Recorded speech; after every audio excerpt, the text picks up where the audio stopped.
स्थान भी निश्चित हो गया, घड़ी भी निश्चित हो गई, समय भी निश्चित हो गया। कौन से समय में पैदा होंगे, किसके घर में पैदा होंगे, इसीलिए जो है वह तीर्थंकर है और हम तीतर बन करके जी रहे हैं। लेकिन जो तीर्थंकर के शरणों में श्रद्धा का अर्घ चढ़ा दिया करता है, वह भी एक दिन तीर्थंकर बन 10 भाव पहले तय हो गया महाबल की पर्याय में कि वह आज से आने वाले भरत क्षेत्र में तीर्थंकर बन, और कहा कि सम्राट मेरा सम्यक दृष्टि आगे चल करके तीर्थंकर बनने वाला है, लेकिन उसका जीवन कैसा है? बोले उसका जीवन जो है बहुत अल्प है। वह आज रात्रि में जो है वह 3 स्वप्न देखेगा और वह 3 स्वप्नों का फल तुमसे जरूर पूछेगा। तुम जाकर के जो है उन्हें ये 3 स्वप्नों का फल बता देना। मंत्री ने तीनों स्वप्नों का फल जान करके वापिस लौटा। महाबल राजा बड़ा अधीर हो रहा था। उसने जैसे ही स्वयं बुद्ध मंत्री को देखा और मंत्री को देख करके कहा, हे मंत्रीवर, तुम आ गए। जैसे कोई अपना मिल जाता है ना तो कितना आनंद से भर जाते हैं।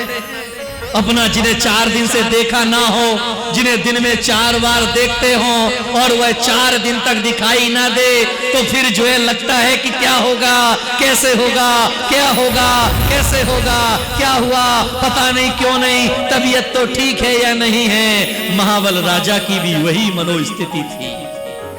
स्वयं बुद्ध मंत्री को देख करके जो है वह बड़ा आनंदित हुआ। बोले तुम आ गए तो मेरा जीवन का सब कुछ सार्थक हो गया। तुम चले गए थे तो मेरा मन नहीं लग रहा था। बोले सम्राट, आपके लिए बड़ी मैं अच्छी खबर लाया हूं। हाँ, मुझे भी तुम्हें कुछ बताना है, मुझे भी तुमसे कुछ कहना है। बोले क्या कहना है? बोले मैंने रात्रि में एक सपना देखा है कि मुझे जो है कोई कीचड़ में जबरदस्ती खींच रहा है, मुझे मारने का प्रयास कर रहा है, मुझे जो है मेरा दम घुटने लगा, मेरा जीवन जो है पीड़ित और क्लांत होने लगा, मुझे कोई बचाने वाला नहीं मिला। लेकिन एक ने आकर के मुझे उस कीचड़ से निकाल करके सिंहासन पर ले जा करके बिठा दिया। ये सपना मैंने देखा। सम्राट, मैं इस सपने का हल लेकर के आया हूं। ये जो 3 लोग तुम्हें जो दबा रहे हैं ना, तुम्हारी जान लेने का प्रयास जो कर रहे हैं ना, ये और कोई नहीं, आपके ही ये जो 3 दुष्ट मंत्री हैं ना, ये आपको मारने का प्रयास कर रहे हैं, ये आपके जीवन को नष्ट करने का प्रयास कर रहे हैं, ये तुम्हारे जीवन को जो है समाप्त करने की कोशिश कर रहे हैं। लेकिन एक जो है ना, जो तुम्हें बचा करके ले गया, वह और कोई नहीं, मैं ही हूं जो तुम्हें इस काया से महाकाया की तरफ ले जाएगा। और तुमने जो सपने में देखा है ना सिंहासन, जिसके ऊपर तुम बैठ करके तुम्हारा दूध से अभिषेक हो रहा है, तुम कीचड़ से निकल करके आए हो और कीचड़ से निकल करके आने के बाद जो है तुम्हारा दूध से अभिषेक हो रहा है, तो दूध से अभिषेक हुआ है, इसका मतलब है कि तीर्थंकर तुम आगे चल करके आने वाले समय में 10वें भाव में तीर्थंकर बनने वाले हो और सुमेरु पर्वत पर सिंहासन लगा करके तुम्हारा अभिषेक होगा। इसका मतलब ये है। बोले फिर एक सपना और भी देखा है मैंने, जो है आकाश के तारे का प्रकाश जो है कम होते हुए देखा है मैंने। इसका मतलब क्या है? बोले मुनिराज ने ये भी मतलब बताया है कि अब जो है तुम्हारे जीवन का समय जो है कम हो गया है, अब तुम्हारा प्राण पखेरु कभी भी उड़ सकते हैं, इसलिए अब तुम प्राण पखेरु उड़ने वाले हैं। इन संसार शरीर भोगों से उदासीन होकर के जो है जनेश्वरी दीक्षा को धारण कर लो, वही तुम्हारे जीवन का कल्याण का मार्ग। याद में रखिएगा, ऐसी बात कहने वाला कोई मिलता है क्या? ऐसी माएं तो घर घर में मिलती हैं जो बेटे से कहती हैं कि बेटा तुझे डॉक्टर बनना है। ऐसी माएं घर घर में मिलती हैं जो अपने बेटे से कहती हैं इंजीनियर बनना है। ऐसी माएं घर घर में मिलती हैं कि तुझे सीए बनना है। लेकिन ऐसी विरली माँ हुआ करती है जो अपने बेटे से कहती है कि बेटा अगर तूने मेरी कोख से जन्म लिया है तो तू जो है शादी मत करना, तू मुनि मुद्रा को धारण करके अपने जीवन का कल्याण कर। क्योंकि आजकल की माएं जब बच्चा जन्म लेता है तो क्या कहती है? सुरेंद्र जब तुम पैदा हुए तो तुम्हारी मां ने क्या कहा? तुम्हारा पोता जब पैदा हुआ था तो उसकी मां ने क्या कहा? क्या कहा? चंदा है तू, सूरज है तू, मेरी आंखों का तारा है तू। चंदा है तू, सोना है तू, मेरी आंखों का तारा है तू, तारा है तू, आज दुलारा है, आज दुलारा। अब तुमने जब कह दिया कि चंदा है तो जो है दिन में कुछ दिखाई नहीं देगा। कह दिया कि सूरज है तो उसके सामने तुम्हारी खड़े होने की, अरे बोलो, सूरज की किरणें जब तेज होती हैं तो उसके सामने खड़े होने की तुम्हारी, इसीलिए आजकल के बच्चों के प्रश्नों के सामने, अरे बोलो, तुम्हारी खड़े होने की, क्योंकि उनके प्रश्न ऐसे होते हैं कि माँ बाप को फिर कह दिया तुमने आंखों का, अरे बोलो ना, अरे तारा तो टूटेगा ना, तारा है तो टूटेगा ही। लेकिन एक आचार्य कुंद कुंद की मां थी जो पालने में बच्चे को खिलाती थी तो कहती थी बेटा शुद्धोसी बुद्धोसी निरंजनोसी। बेटा तू शुद्ध है, बुद्ध है। और तुमने कहा कभी, मैंने जिन गुरु से दीक्षा ली ना, उनकी मां मथुरा बाई हमेशा कहा करती थी कि बेटा बाकी भाइयों ने तो तेरे विवाह कर लिया, तूने अगर मेरी कोख से जन्म लिया है ना तो तू जो है शादी मत करना, तू मुनि बनना। तुमने कहा कभी? तुम तो कहते हो हमारा बेटा सब कुछ बनना, जो कुछ भी बनना चाहता है वो बनना, बेटी जो कुछ बनना चाहती है वो बनना, मगर भूल के भी ये देखो मुनि नहीं बनना, क्योंकि मुनि बन जाएगा तो इनका काम खत्म हो जाएगा, फिर इनको प्रणाम कौन करेगा? फिर तो इन्हें उसे प्रणाम करना, क्योंकि दुनिया में एक ही तो समय ऐसा है कि सारी दुनिया में माता पिता को जो है संतान पे नमस्कार करती है, लेकिन एक पद ऐसा होता है कि माता पिता को भी उनके चरणों में नतमस्तक होना पड़ता है। राजा महाबल ने सपनों का फल जाना, जिनेश्वरी दीक्षा को धारण कर लिया। और जिनेश्वरी दीक्षा को धारण करके, क्योंकि पूर्ण कथा भगवान की नहीं कही जा सकती, अभी तो एक भाव की कथा चल रही है।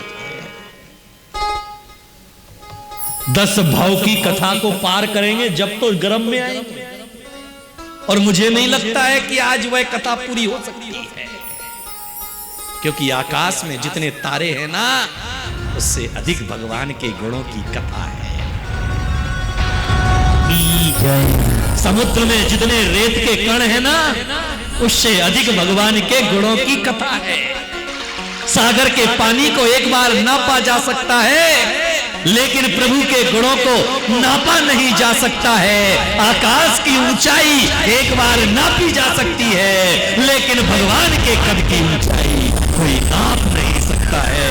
इसलिए भगवान की संपूर्ण कथा का वर्णन कर पाना तो जो है साक्षात बुद्धि के देवता बृहस्पति के पास भी सामर्थ्य नहीं है।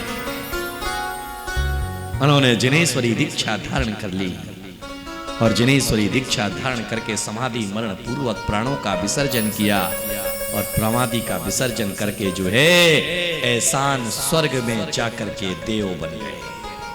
कौन से स्वर्ग में? एहसान स्वर्ग में जाकर के महाबल का जीव जो है ललितांग देव बन गया। वहां पर उनकी देवी बनी स्वयं प्रभा। आमोद प्रमोद के साथ उनका जीवन व्यतीत हुआ।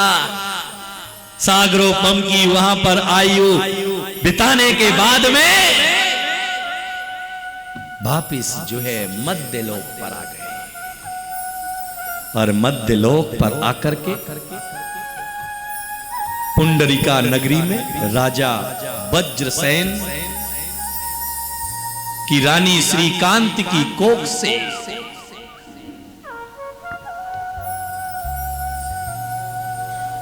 पैदा हुआ। एहसान स्वर्ग से चलकर के वह जो है माता वसुंधरा की कोख से पैदा हुआ और नाम रखा गया वज्र जंग। क्या नाम रखा गया? वज्र जंग। उधर जो है स्वयं प्रभा देवी व्याकुल होती बिना ललितांग देव के, पीड़ित होती, अधीर होती। प्रेम की जोत उनके साथ जल चुकी थी। वह जो है उनके बिछोह में जो है वह भी जो है पीछे पीछे आती है और विदेश क्षेत्र में वज्र दंत के घर में बेटी बनकर के पैदा होती है और नाम रखा जाता है श्रीमती। दोनों जो है शेषव काल उनका पूरा होता है। दोनों तरफ उदासी छाई हुई है। दोनों बड़े तो हो रहे हैं लूप और लवण से, लेकिन जैसे ही विवाह की बात आती है तो श्रीमती कुछ नहीं बोलती है,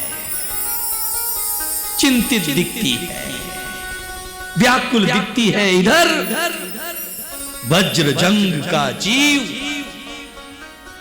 उसे भी जो है रह करके जो है कुछ अंदर घटता है लेकिन समझ नहीं पाता है।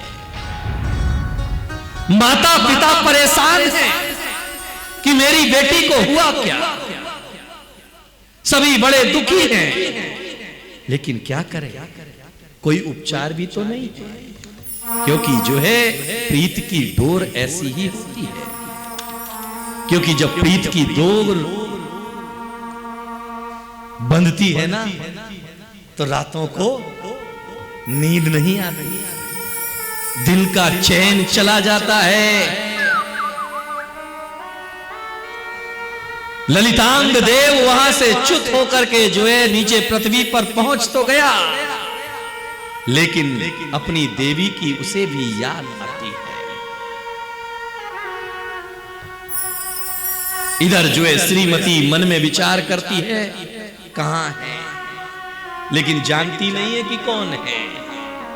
याद में रखिएगा, हम तो जो है जान करके भी किसी के प्रति प्रीत नहीं जता पाते हैं, लेकिन वह जान नहीं पाई है अभी, लेकिन फिर भी उसके मन में एक अजीब सी व्याकुलता है।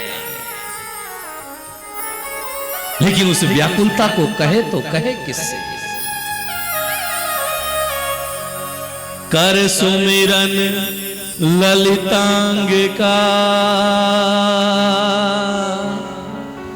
बेशुद्ध हुई बिहार, सखियों ने उपचार कर किया स्वस्थ तत्काल। एक दिन जो है श्रीमती बैठे बैठे बैठे मूर्छ वियोग पूछने पर भी कुछ सखियों ने उसका जो है उपचार किया, उसे फिर जो है जीने लाई।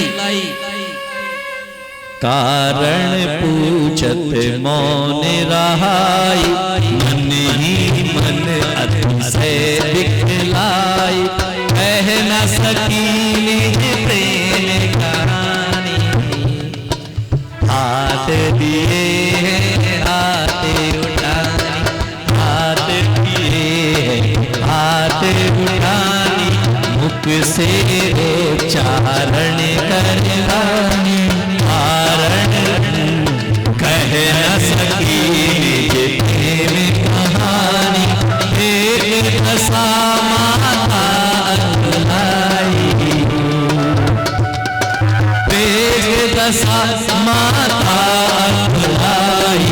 भजवंत ने तम समझाया, भजवंत ने अब समझाया। सुमरन पूर्व भवों का आया, क्या कुल का सोही कारण। कुशल होए कर धीरज धारण, एक धाया पंडिता सुनामा। कन्या के संग हटाऊं यामा, कहने लगी वन कर सकिसानी। पर श्रीमती ना बोली बयानी, पर श्रीमती बोली न बयानी। एक दिन भजवंत के आगे होकर तब एक शब्द आगे, बहु बोले के भले। कार्यक्रम प्रस्तुति दिगंबर जैन जागरण युवा संघ रजिस्टर्ड मुंबई, केंद्रीय कार्यालय 305 रानी सती मार्ग मलाड ईस्ट मुंबई 97। अपने परिवार की ओर से मुनिश्री के कार्यक्रम का प्रसारण के लिए संपर्क करें 9065330031। बैंक विवरण दिगंबर जैन जागरण युवा संघ, सेंट्रल बैंक ऑफ इंडिया, खाता संख्या 3424988837, IFSC CBIN 0280454।